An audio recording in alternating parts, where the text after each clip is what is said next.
It's always been a little bit of hack of mine too, that I learned when I was DJing in my 20s that I could get paid a couple of $100 to go to a bar and DJ and get free drinks, and all of the girls in the audience would know at least who I was because I had a big loud microphone. And that was a pretty good deal, that I could either pay $200 and sitting in a corner and try and get a girl's attention, or I could get paid $200 and make sure everybody noticed me, that it was a good life hack. Welcome to Side Hustle Hero, the show that is laser focused to inspire you to take action to start or to scale your side hustle income streams. I'm your host, Joan Posivy, author of The Way Success Works. Today's guest got his first taste of working a side hustle at the age of 12, delivering flyers door to door.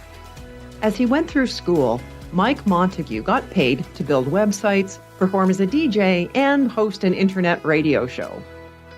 Today, his full-time work is with an international sales training organization, and working remotely allows him time to grow his side hustle, which this year is earning him about $50,000 through his company, Playful Humans. A good chunk of that revenue is by performing as a game show host. Mike gets to meet people, play games, and make money doing it. How cool is that? Whether or not that's something you aspire to do, in this episode, you'll hear about why his current employer got very interested in a book he wrote. It could be an aha moment for you. Why multiple sources of income are a must, and other ways to get paid that could have a greater payoff than a one-time payment. You'll also hear what Mike charges and how he prices his gigs. Be sure to catch the end of episode takeaway, where I'll teach you a game that I designed for my Winning the Money Game seminar. It'll get your creative juices flowing, thinking about ways to double your money. But first, here's my conversation with game show host and playful human, Mike Montague. Well, welcome, Mike. Hey, great to be here, Joan. I look forward to learning about your side hustle known as Playful Humans. But first, tell us about what you're up to for full-time work. Well, that's a really interesting question. Okay. So my full-time job is with Sandler. Sandler is an international sales training company.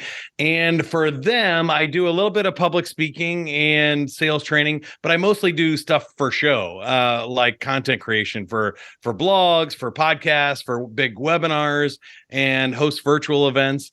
And then on the inside, I'm also sort of like the Sandler librarian. I know where all the content is, and I help direct people to the right locations. And so my title is Director of Community Engagement. I just kind of help people get to where they need to go. Nice. And given what you just described, you're probably working remotely. Is that right? Yeah, that's right. Their home office is in Baltimore, Maryland, but I've been working remotely for 7 years from Kansas City. So the pandemic was not new for me. I had to help all my other coworkers figure out Zoom and stuff, though. Right. How long have you been with Sandler? Total of 12 years, 5 for a local office here in Kansas City that was owned by my father. And then the last 7, I've been with the corporate team. I wrote a book on LinkedIn called LinkedIn the Sandler Way. And that got the attention of our CEO, and he hired me to do social media and content creation for the corporate team. Smart call, Mike. Yeah, the book was a good deal. I made more money off of that than I would have ever selling books, for sure. Perfect. Well, what is Playful Humans, and how did the idea for it emerge? Well, that's also something I've been doing for a long time. The name Playful Humans was a COVID baby. Before that, it was called Creative Nerdery. And before that, I owned a DJ company called Party Kansas City.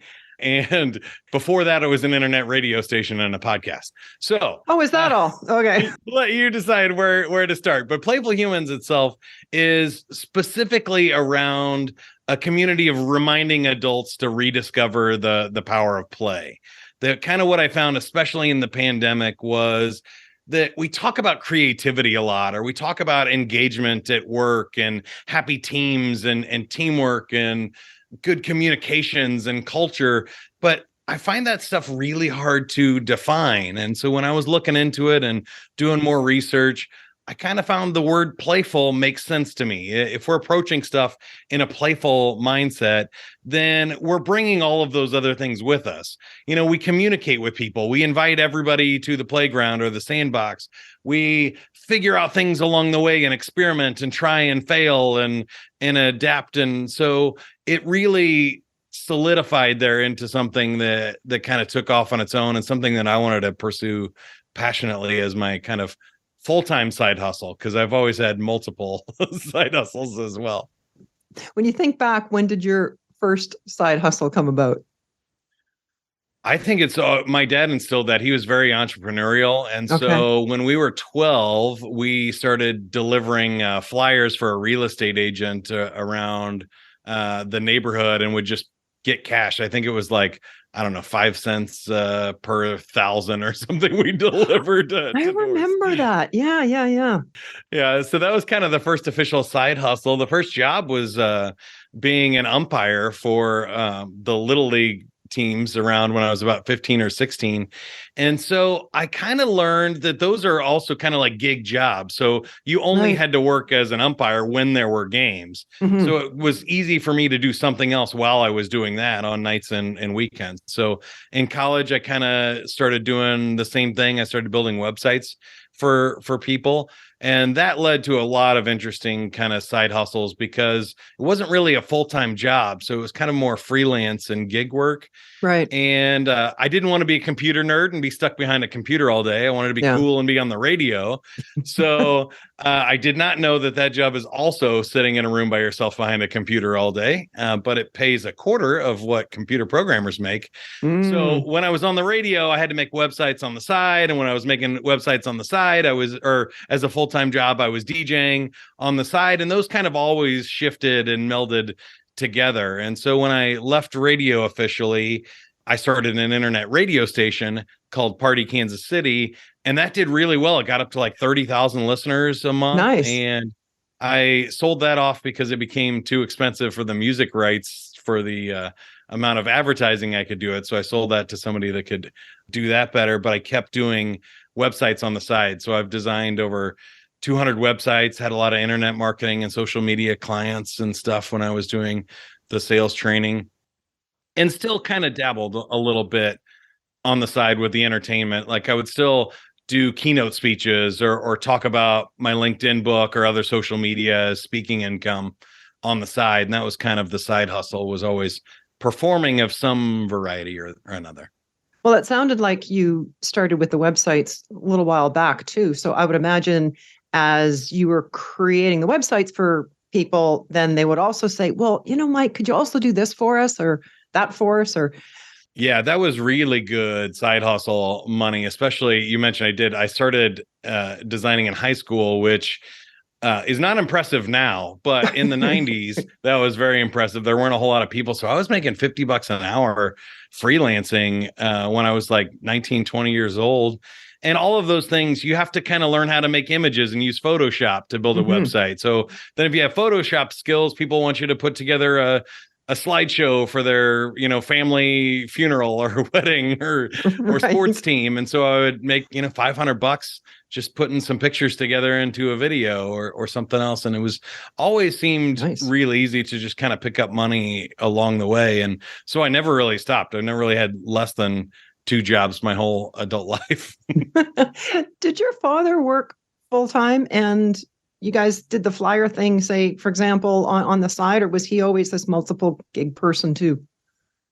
He was always entrepreneurial, I would say, but he was a salesperson when I was growing up. And so until about high school, he was a traveling salesperson and just kind of home on nights and weekends. And I wouldn't say he had a whole lot of side hustles going on, but he did try to start a business or two along the way.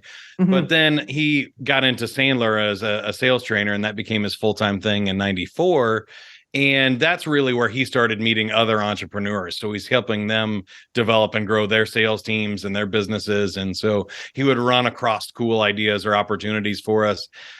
Cell phones were coming out, so I helped sell cell phones for a summer. I worked with another one of his clients remodeling an old historic building in Kansas City one summer after college. And so it always just seemed to be he had opportunities that he would throw our way, and that really helped. What terrific training for you too, to be exposed to all those things, especially for the sales. Yeah, I think having sales training in high school is definitely a unique place to be. The fun sides of it are, it doesn't help to have, persuasion skills when you're dealing with teachers or girlfriends or other things that you're trying to accomplish as a young person. But I wonder how often your dad saw that in you as he heard from teachers or you're explaining it. It's like, oh my God, I taught him that. That's his proudest moments, though. It's not that way. That's okay. He lives for those stories. And he loves that. I told him one time in college, I had to put wrong answers on the professional selling test to get the right grade, because it would be like, what's the first step in an effective sales presentation? And I'd be like, not this one, but I know that's what the book says. Oh, that's too funny. That was always fun. You mentioned to me recently that Playful Humans will be grossing in the mid 5 figures this year, and that the largest piece of that revenue is from performing as a game show host. How did that piece start for you, being a game show host?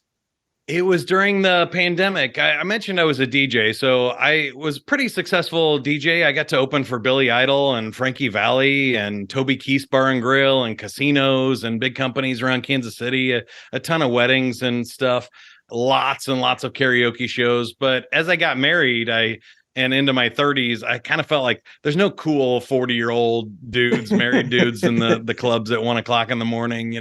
I felt like I should probably start wrapping that up. And I was getting some keynote speeches and things on creativity and personal branding, social media, but I was still looking for like my niche. Mm-hmm. And so in the pandemic, I was really diving into it. And I found a company out of California that was holding auditions for a game show host.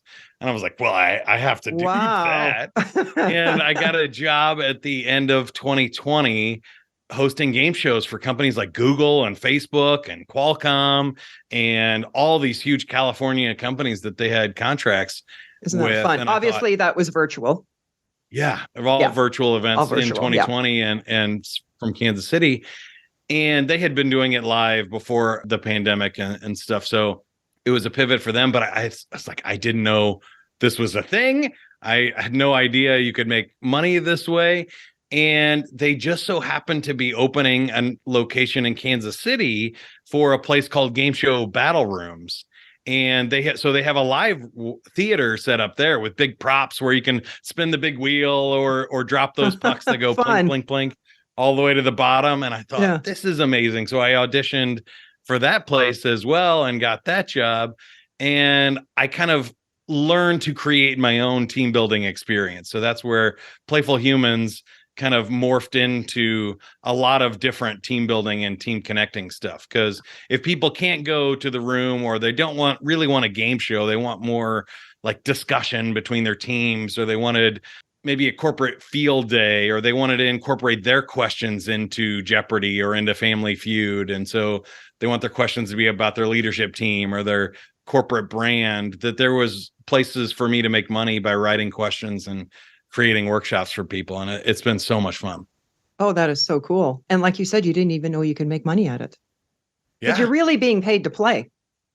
Oh, that's exactly it. I love the way my brother-in-law describes it to our nieces. He said, because I love playing with them and I do little fun games with them or play outside and stuff. And he'll just say, do you know that your Uncle Mike is so good at playing that people pay him to be their friend and come play with them? I was like, that's probably a good way to put it. I love it. It's super fun. So for me, I think as much as I can do that, it's not bad, but it's always been a little bit of hack of mine too, that I learned when I was DJing in my 20s, that I could get paid a couple $100 to go to a bar and DJ and get free drinks and all of the girls in the audience would know at least who I was because I had a big loud microphone. Right. And that was a pretty good deal that I could either pay $200 and sitting in a corner and try and get a girl's attention, or I could get paid $200.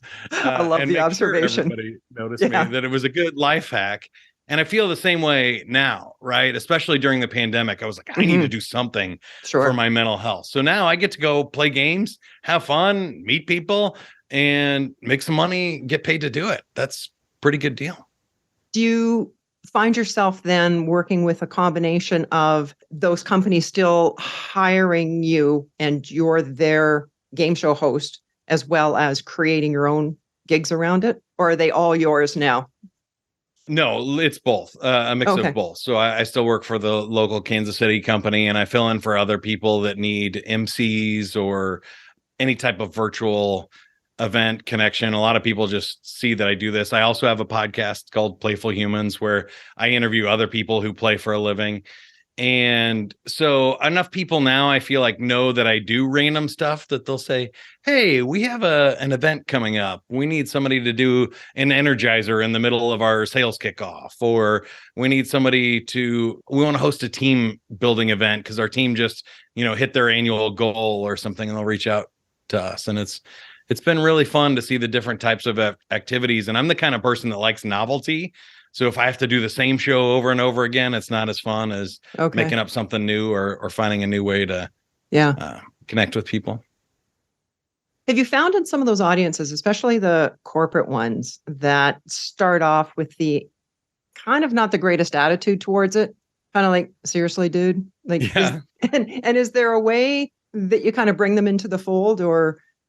Yeah, there is, for sure. There's definitely a science to it. I think you have to start slow and start easy. So if we start with easier games, or if we start with open kind of networking and connections, or a breakout room to just talk about a fun question, icebreaker question, who would you have dinner with if you could have dinner with anybody alive or dead? Who would you pick? Most people go, okay, I can get into this. Right. And then I think the key about the game shows is, as the competitive nature increases, even those people that think they're a little too cool for it or don't want to get into it, I have trouble with engineers a lot. And then sometimes I'm in Kansas. So I bombed on Saturday with this group of the farm boy types that were like real tough. And, they're like, I'm not going to participate in the silliness kind of thing. Yeah, you make me laugh. I dare you. Yeah, exactly. I usually get most of them by the end.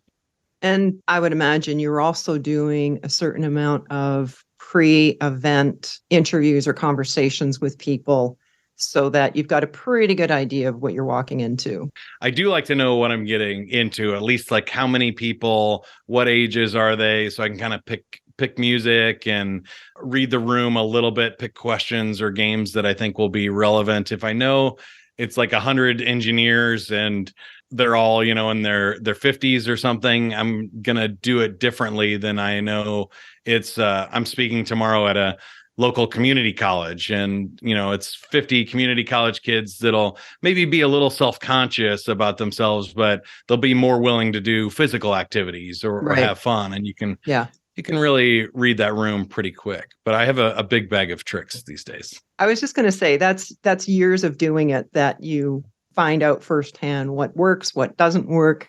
Yeah. Do you want to play a game? We can have everybody listening play a game, and you can play along. Sure. Let's do that. All right. This one is easy. You've seen it before. I call it Survey Says. We surveyed 100 people. The top 4 answers are on the card here. If you just have to pick one of them. Okay. So during a power failure, name something you can still turn on.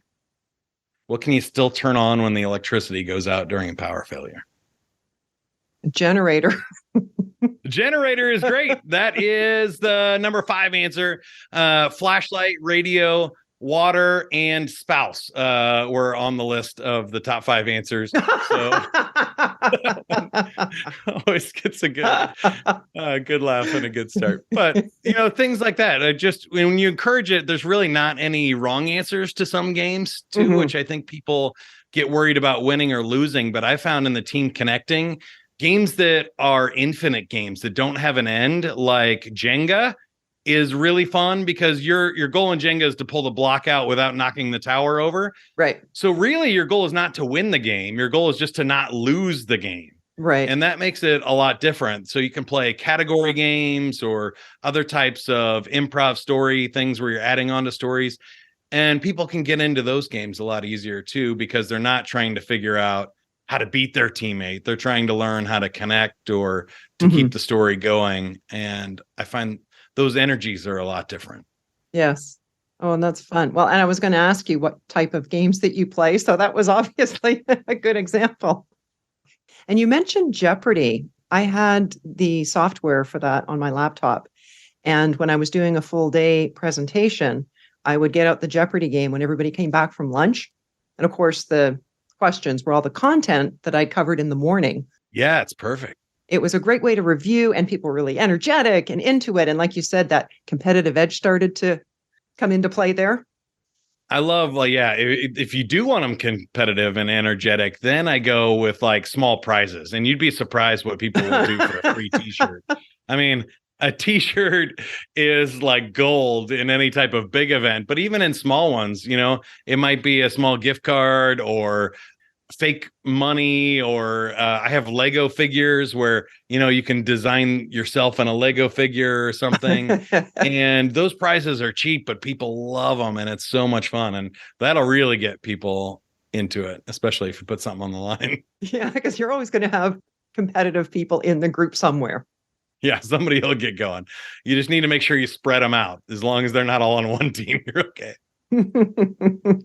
Well, you mentioned your role as a game show host within Playful Humans. What else you got going there? You mentioned the podcast. Yeah, podcast. And I got my first sponsor this year. It's an affiliate link, but that was super fun. There's a couple of other affiliate codes because I've been podcasting also for Sandler. I have a sales training podcast called How to Succeed. And that one has over 500 episodes. It's been like 7 years, like 2.7 million downloads. Wow. So people ask me all the time for podcasting advice. So I have Amazon affiliate links for my favorite microphone and camera and recording software and things like that. So some of that adds up over time. Same with the website stuff. If somebody asks me where to buy a domain name or where to get hosting packages from, I always try to collect affiliate links. And usually it's like $500 to $300 a time whenever you make a sale. But over time, that adds up. So now it's been 20 years for the website stuff, but even for podcasting over 5 to 7 years, all of that adds up and people keep paying for their software. I keep getting a check every month and I just see that hit the PayPal. And I'm like, hey, $75. Haven't done anything in 7 years. I'll take $75 this month, you know? Well, that's the beauty of the passive income. And I love the combination that you've set up for yourself, that you're actively doing things that you like to do, that you're energized by, as well as the passive income piece. I think balance is good in anything, right? You don't want all your money coming from one client. You don't want all your income coming from one source, because if that changes, I'm terrified. One of my buddies got RSV this summer and lost his voice for 2 months, and he's been out of work. So he's an MC and voiceover artist and actor. Wow. That's really dangerous. So if I don't have the podcast queued up, or I've gotten COVID twice this year too, it's like, it's okay. I can take a week or two off and recover, and I can take vacations because I have all of this other passive income stuff going, or I have things pre-recorded. And so most of the time I find that to help me with my sanity.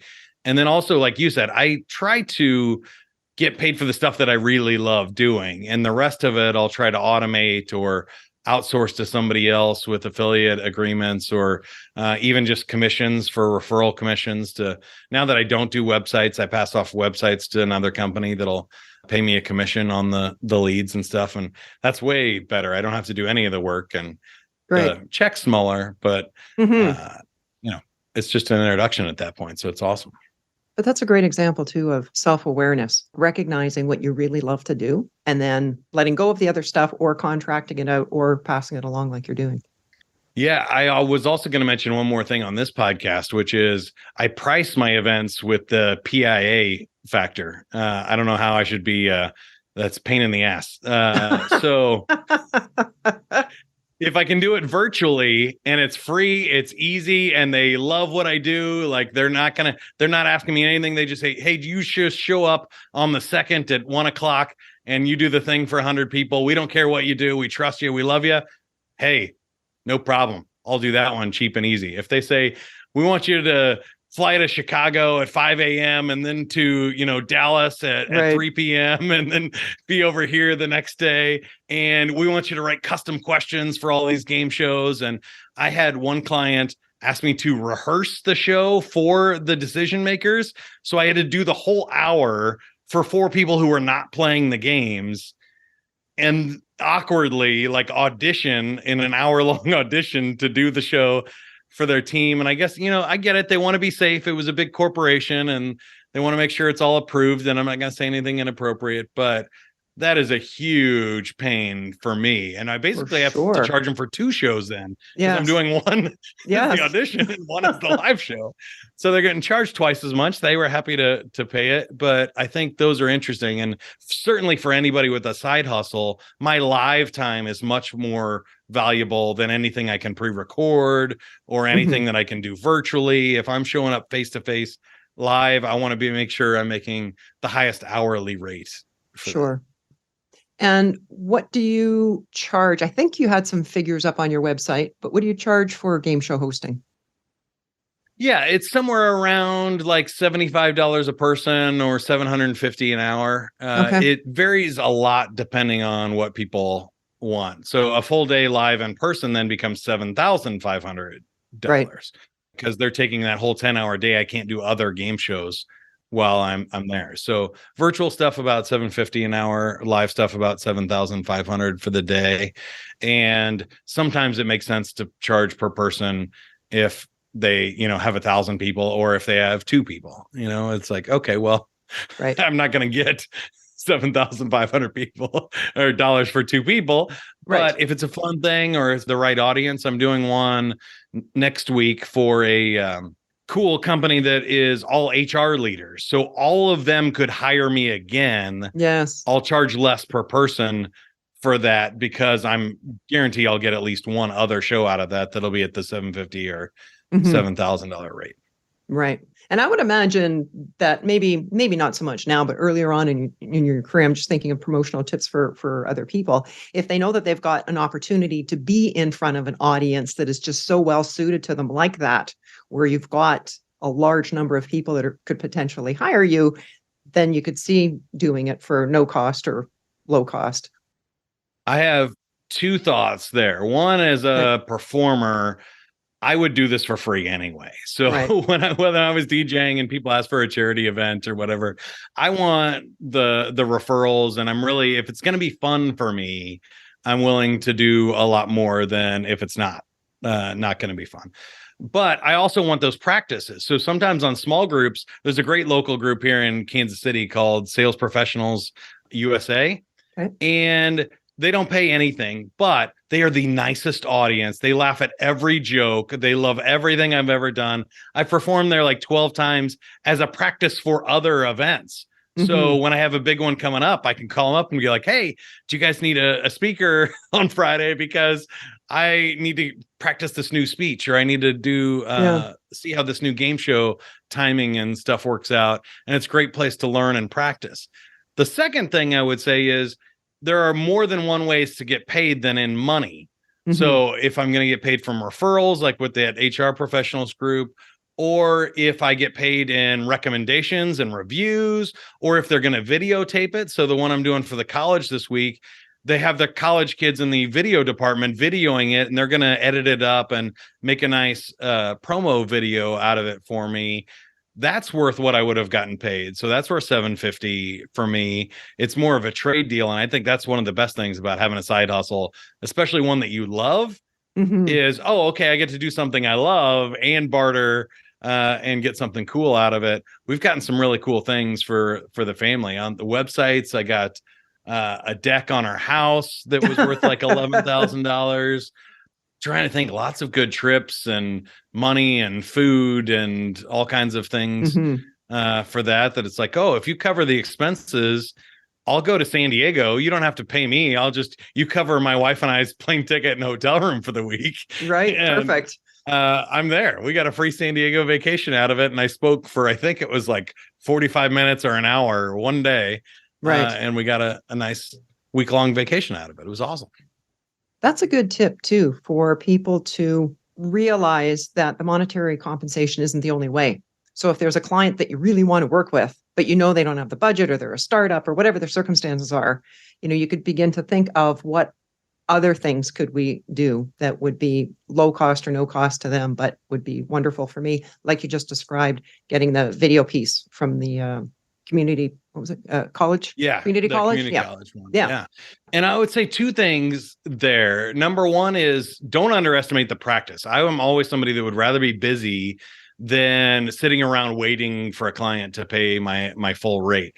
You may change that over time, but especially when you're new, you need stuff in the portfolio. You need testimonials on LinkedIn, or you need those referrals and credibility, and you need to work out the kinks in your own systems and processes. For sure. So I always take work early whenever I'm starting a new side hustle. Mhm. And then the second thing for me really is the habits and the ability of saying that you did it.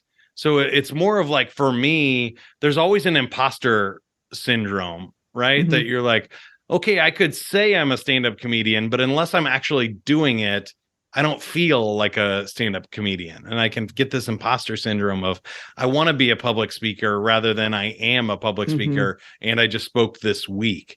And so I feel like that's a big thing that people miss. And when you're doing stuff for free, people get what they pay for. So they don't complain about that. And you can practice and learn. Fine, I'll give you your money back. I've said that before. We're like, you don't like it, you get your money back. Because this one's for free. Yeah. But also with other content projects that I do, like blogs and podcasts or my YouTube channel, the best thing about starting a podcast that nobody listens to is that nobody's listening to it. So you get to make all your mistakes while nobody's listening. And then eventually you build up an audience, and you build up your skills. And so I feel like it's better to have that momentum, that kinetic energy in your project than waiting around trying to get everything perfect or to get a full price rate before things get moving. That's so wise. And actually, my very first podcast guest, one of his main lessons that he wanted to share with everyone is you got to be willing to fail, and you got to be willing to fail in public. Okay, I got two things on that one. One's a quick one and one's a short one. Okay. The quick one is, people used to ask me when I was on the radio all the time, they're like, how do you get a job on radio? I had my own show on the top 40 station. It was really fun, and people saw that as impressive. I go, well, you don't get your own show at nights on the top 40 station. You get a crappy weekend shift from midnight to 5 a.m. Right. on Sunday morning. And then you get a slightly less crappy shift. And so people aren't giving away halftime performances at the Super Bowl. You Right. have to have an audience and a repertoire of stuff in order to get those better gigs. The second thing is, I definitely failed in front of people. So my favorite story to tell, and this is how I get paid on this one, because I didn't get a check. I got fired live on stage when I opened for Billy Idol in front of like 5,000 people. So the short story is, I played a song they didn't like. They turned off the lights and the music. I look over at the side, the equipment staff and the manager's over there. He does the cutthroat signs like, you're done. And I just had to pack up my stuff and slink off. And I only made it about, 25 minutes into my hour-long set. I was supposed to be opening for Billy Idol. And I learned a lot there. But the biggest lesson is, that's the day I became bulletproof as a performer. There's nothing that could happen on this podcast today or in any of my game shows that's going to be worse than that. So it's like, I did it. I've made it now as a performer. I can do anything I want because I've gotten that checkbox. I've taken that bullet already. What a wonderful lesson, and just the perfect way to look at it. That was in your role as a DJ. Yeah. Was it? Yeah. It's back when I was like 23, 24 years old. Yeah. And I can relate to that feeling. What you said now, it's like, bring it on. I can handle anything. I found a certain point in my career doing presentations. It's like, I've faced pretty much anything now. So you just learn to roll. But in the beginning, it's terrifying. All of those things are all just things that you learn to experience. I've had the fire alarms go off. I've had a fight break out in bars and clubs. I got maced by police because they were trying to mace the ball of guys fighting, and they shot over the top and hit me on stage. Wow. And so it was like all of those things you're thinking like, that's bizarre, but at the time I find them pretty funny. You're like, oh, what are you gonna do? Like, this is part of doing any live show.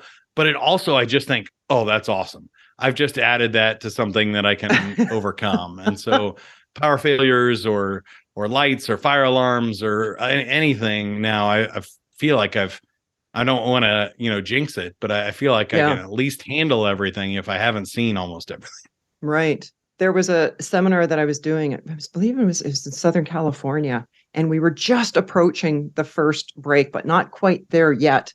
And suddenly it was one of those large ballrooms that were sectioned off with the walls that are not soundproof. And right next to us, the band started. And it was introducing this preacher that was trying to get everybody to join his congregation. And he had that really loud, deep, "Come and Jesus will save you." And I'm like, oh my, this is new. We're going to take a break now while I have a huddle with the staff. But yeah, you get to the point where we'll figure it out. You always do. Hopefully the people listening today are hearing that and applying it to their world, because whether you want to be on stage or not, the same thing is true about sales calls. The only way to get good at sales calls is to do bad ones first. The only way to get good at selling online or figuring out pay-per-click ads or Facebook ads is to run some bad ones and see what works and what doesn't. And I think once you learn to play with that idea, and that's why I like Playful Humans so much, is you realize, oh, okay, this is just sandbox. This is just a Lego tower. If it falls over, I can put it back together and build another one and build it more intelligently the second time. In regards to Playful Humans, what is it that you enjoy about it? For me, there's something about being in flow when I'm behind a microphone or on a stage. And so whether it's recording a podcast like this or for my two, or it's doing a game show, you have to be fully present in the moment. And I get to connect with other cool human beings, generally playful people that like to have fun. And so for me, I'm fully alive. I'm fully engaged in what I'm doing. I get to be my authentic self when I'm on stage or on a podcast or any of the type of work that I do, even writing there, I'm expressing myself in my voice. Yes. That's really fun. When I do the sales training stuff, I also love that, but I'm having to take the voice of Sandler, the organization. So the beauty, again, I think of a side hustle and doing Playful Humans for myself is it's exactly what I want it to be. And if I think it's easier in that now and where I am at my life and my career is I want to find people who want that rather than try and make that into something that people want. I'm doing that as my full-time job, and I've done that before. I know I can make something that people want, but what I want now is to be myself and my full self and attract the people in the world that want that. And I think that's a much cooler place to be. Absolutely. Well, what's the best way for our listeners to connect with you, Mike?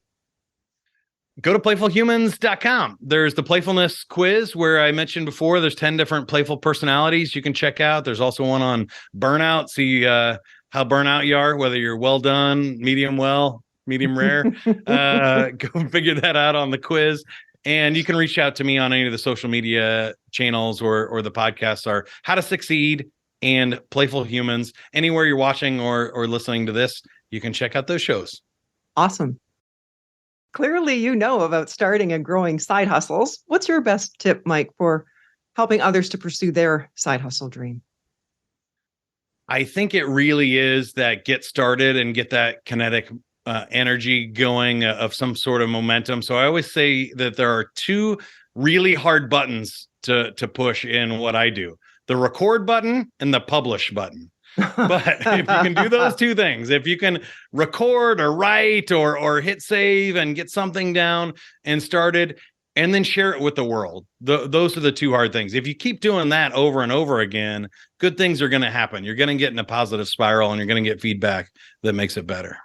Absolutely. Well, thank you so much, Mike, for reminding us of the need for being more playful in life. Great tips on how to do it game-wise, and for being today's side hustle hero. Thank you so much for having me on. I really enjoyed the conversation, Joan. It was super fun. When you find yourself wanting to acquire something, an item or an experience, paying for it with money is certainly one way, but it's not the only way. Mike's realization that he could get paid $200 to DJ at a bar and all the women in the room would see him versus going to the bar as a patron and spending $200, well, it reminded me of a past business venture. At one point, I wanted to get a sea kayak, and it was going to cost about $1,500. Actually, I wanted 2 kayaks. Rather than pay for them, I started thinking, how many kayaks would I have to sell in order to get 2 for free? When I did the math, the answer was about 6. I could buy 8 kayaks at wholesale price, sell 6 of them retail, and the order would be paid for, leaving me 2 kayaks. And that's exactly what I did. But it didn't stop there. Turns out it was the beginning of a real uptick in people's interest in kayaking, and it ended up being a business that turned into a lucrative side hustle. To practice your creativity when it comes to money and business ideas, I'm going to share with you a game that I first did in the flower business, then tweaked it for use in my Winning the Money Game seminar. One night I was sitting around talking with some friends who I often brainstormed with, and Ryan piped up and said, I'll give anyone here $1,000, but here's the deal. You've got 90 days to figure out a way to double it and execute on the idea. You'll need to return the initial 1,000 in 90 days. I loved the idea. It was seed money. So I took him up on his offer. It was springtime, Easter, as I recall, which is a big weekend for flower sales. I ended up investing the $1,000 in flowers that I sold at the side of the road. I did well over doubling it. Ryan got his $1,000 back, and I was up over $1,000. The real win wasn't the money, but it was the mental exercise of figuring out how to do it. It's because I gained so much value from it that I began to include a version of it in my seminars. I'd get people into teams of about 5 or 6 people, and after setting a few guidelines, I'd send them off to brainstorm how they could double $1,000 in 90 days. You can do this exercise on your own, or if you can do it with a small group of people, that's ideal as you can gain from each other's ideas. For example, if you and I were in a group together, I may mention an idea that isn't really feasible, but because I voiced it, it triggered an idea or an adaptation in your mind that could be a brilliant solution. It's called plussing an idea. I wouldn't have thought of that idea on my own, and similarly, you may not have thought of it either had I not voiced my suggestion in the first place. If you find yourself saying, I can't think of anything, then ask yourself, if I did know the answer, what would it be? If I did know how to turn $1,000 into $2,000 in 90 days, what would that look like? Have fun with it. Taking a cue from Mike, play with it. I'd love to hear what you come up with. Well, that's a wrap for today. You'll find a link to Mike's website and the show notes on our website, sidehustleheropodcast.com. And I'd love to hear your feedback on the show, on the guests, how this podcast is helping you. What areas could we do better? Shoot me an email message to hello@joanposivy.com or by DM on Instagram @JoanPosivy. Thanks for listening and hustle on.